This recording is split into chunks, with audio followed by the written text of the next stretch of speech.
to the Toffee Blues, your source for all things Everton. I am Connor Williams, and we're back with another one of our 24/7 news report videos. There's plenty to get into on this video. As always, we start with our headline news, and our headline news actually has something to do with finances at Everton Football Club. It has officially been put out that Everton have a recorded loss of 120.9 million in the 2021-22 financial year, with 103 of that figure attributed to the impact of COVID-19, the pandemic. They have been working formally with the Premier League regarding compliance and profitability and sustainability rules. Obviously, this was something we mentioned before. Financial fair play has been something that if you're an Everton fan, you're just probably sick of hearing right now. I, for one, am one of those ones who's sick of hearing it, don't really know how it works. I saw the ESC broke down some stuff the other day when the media was sort of panicking Everton fans into point deductions and stuff like that. The ESC brilliantly broke it down and said all this. He said that they had got a loss. Everton are working with the Premier League regarding their rules, and the Premier League are aware. Go follow the ESC if you know him. He's very good at breaking down the business side of football. But yeah, he'd already said that, so I think a couple of fans already knew. But that's the breaking news. Obviously, it's not great to hear. Nobody wants to be working at a loss. The football clubs are now businesses. I know fans might go, "Oh, I'm not really fussed." Football clubs are now businesses. They run as franchises, as businesses. So ideally, we don't want the club to be running at such a loss. It's going to detriment sort of the money being spent on the team, which ultimately comes down to results. It will be a lack of investment might be put in now. Obviously, Farhad Mishiri himself, as the owner, doesn't want this. None of the chairs do either in the boardroom. Nobody really involved with the football club wants to hear about the horrific losses. Obviously, 103 million of that is down to COVID-19. So you take that away, it's like a 17 million loss. You know, it's not maybe an 18 million. It's not brilliant, but it's not awful. COVID is just, it's COVID. Hopefully the worst is behind us now moving forward. So hopefully that won't affect us moving forward into the 2022-23 financial year, which will be this year now. Now fans are allowed back. That's a massive one. But we'll have to wait and see. Obviously, that's in a year's time when next year's figures come out.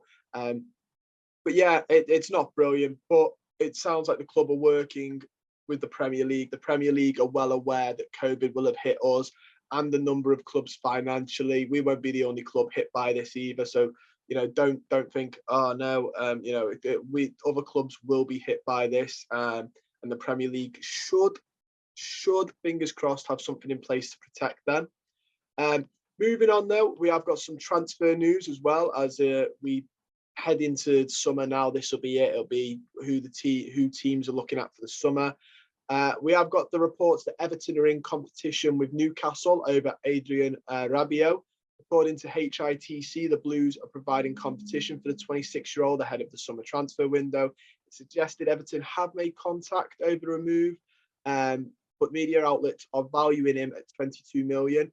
For me, I don't know. He's not really the type of midfielder that we need. I think we've got a couple of midfielders like him already. If we don't keep Donny van der Beek, maybe we get him because they're similar-esque players. Donny van der Beek is obviously a lot better, playing a lot higher up as a 10. He's a lot more your deep-lying playmaker, so maybe there is a spot for him there in the team. I'm just a little bit concerned with the amount of midfielders we're signing, and yeah, we need to get rid of some before we sign more. And I personally think we need another ball-winning midfielder alongside Alan. As only having one really does has made us suffer this season. Anthony Gordon has also praised the impact of Joe Edwards and Paul Clement and having his game come along under those coaches and Frank Lampard. Obviously, the duo worked previously at Chelsea. Lampard knew them very well. Clement has worked for Paris Saint-Germain, Bayern Munich, and was manager of Derby County. He's a very experienced coach. We knew that when he came in, everyone was praising Lampard for the staff he brought with him. Obviously, there's Ashley Cole and that, but Joe Edwards and Paul Clement were seen as real coups for the club. So it's really good to see. And the fact that Anthony Gordon has admitted that They've helped him come on leaps and bounds, and he is having a really good season. I think that's one positive to take out of this horrible season we're having, is that Anthony Gordon seems to be doing really, really well for us. We also have the news that Everton have been given on alert for Maitland-Niles. They've been put on alert. He's on loan at Roma. The Mirror report the 24-year-old will return to England this summer, and Arsenal are likely to allow him to leave as he reaches the final year of his contract. Why didn't let him leave last season and could have cashed in a little bit better on him, I don't know. A little bit annoying that as well, and I'm sure he will be annoyed, Maitland-Niles, that Arteta didn't let him go. Bearing in mind we were after him. Whether we still want him under Frank Lampard is different kettle of fish, because this was last year under Rafa Benitez or in this last summer. It's a new manager. Do we need him at right back now that we've got Patterson coming through? It's all ifs, buts, and maybes. So we'll have to see what Frank Lampard and his team think about Maitland-Niles. We also have the news that Everton could be interested in signing Luka Jovic in two ways. Obviously, he was linked with us in January. It didn't happen. This was the one where everyone thought Ancelotti, when he said he was doing us a deal, a favour, this was going to be it. Jovic did join Real Madrid for 60 million from Frankfurt. If I remember rightly, I think it was Jovic. He'd gone on loan to Frankfurt, had a really good season. They bought him due to a clause in his loan and then sold him on for a really good amount to Real Madrid. It was quite good business by Frankfurt. According to Spanish publication AS via Team Talk, Everton must go down two routes to sign the forward. They could meet his asking price of 30 million euros, which is about 25 million pounds, or Madrid will be willing to let him go out on loan just to get his wages off the books. The report claims Jovic has scored once in 17 appearances so far and earns 4.5 million euros, which is about 72,400. So he'd be a hefty one in terms of wages. I think for what he's giving out, he'd probably have to take a wage cut, and the club should really try and entice him to that, because he's not putting out the sort of numbers that deserves that type of a wage. 25 million, I personally would say it's a lot, but the way football and the prices in football are going, it's a bit mad. Depending on what happens with Calvert-Lewin, we need a new striker anyway. Even as a backup, I would say spending 25 million and a wage demand that he'd have for a backup would just be ludicrous. I think you're better off getting a younger talent and, sort of doing it that way.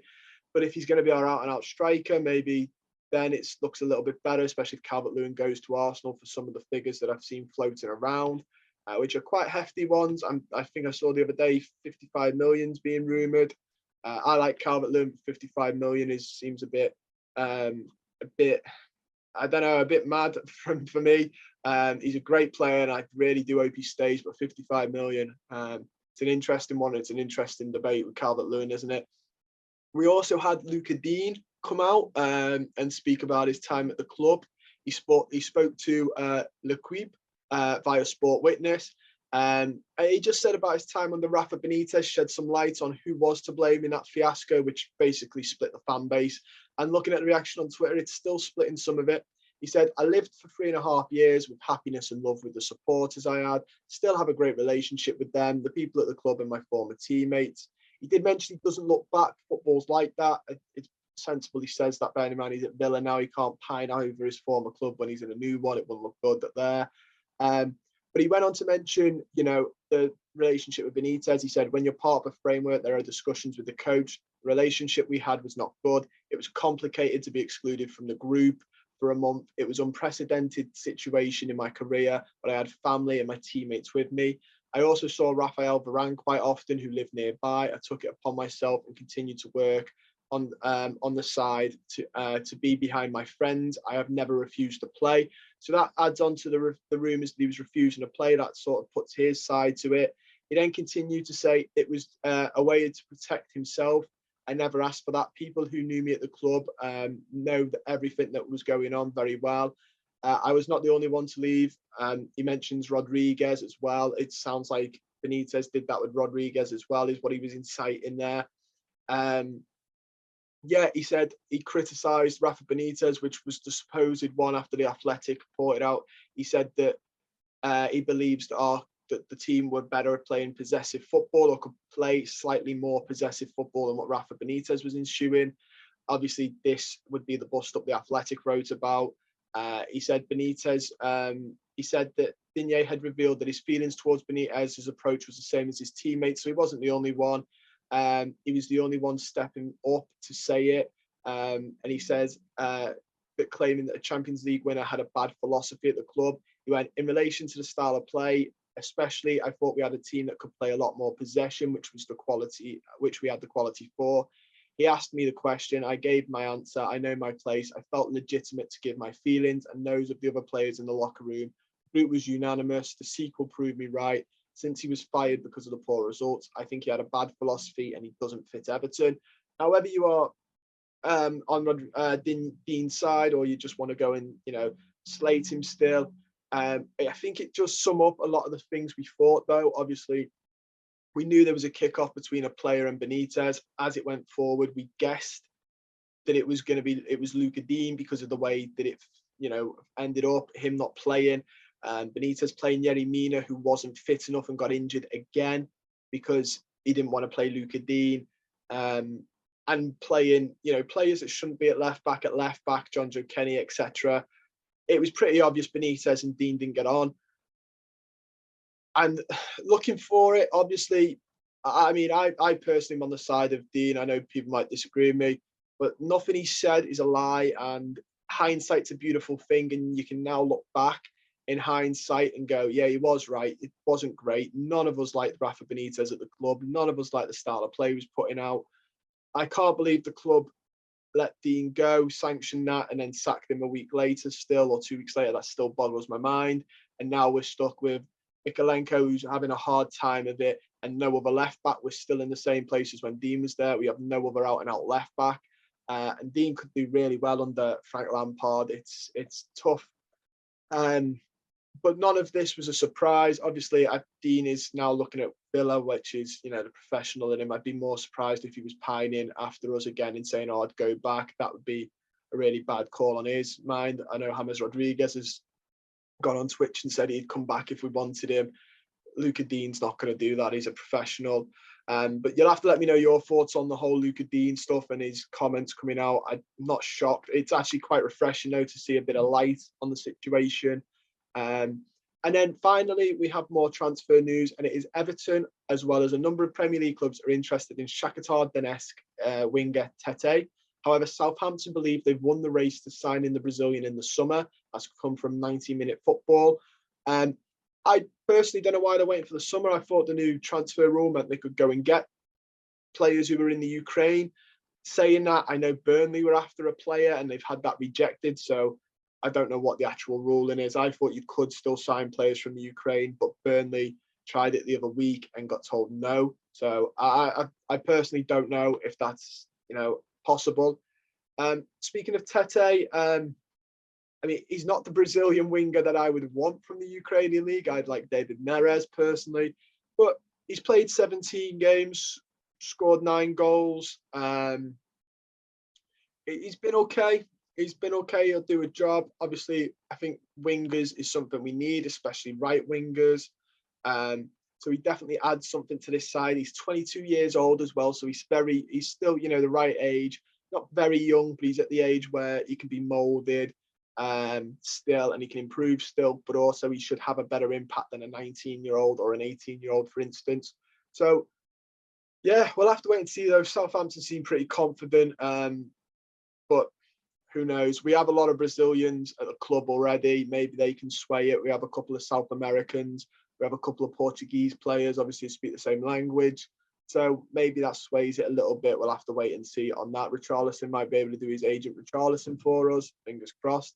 But that is all we've got time for today. Don't forget to like the video, subscribe to the channel, comment down below on any of the stuff I've just discussed today. If you like the look of Luka Jovic, would you take him at Everton? What do you think about the Luca Digne comments? Do you agree with him? Do you still disagree with him? Does it add a bit more light on the mess that the club was during the Rafa Benitez time and the comments coming out about it? Let me know your thoughts about Tete. And obviously, let me know your thoughts about the headline news, the big loss, how you think that'll affect us. Are you worried, bearing in mind a large amount of that was COVID?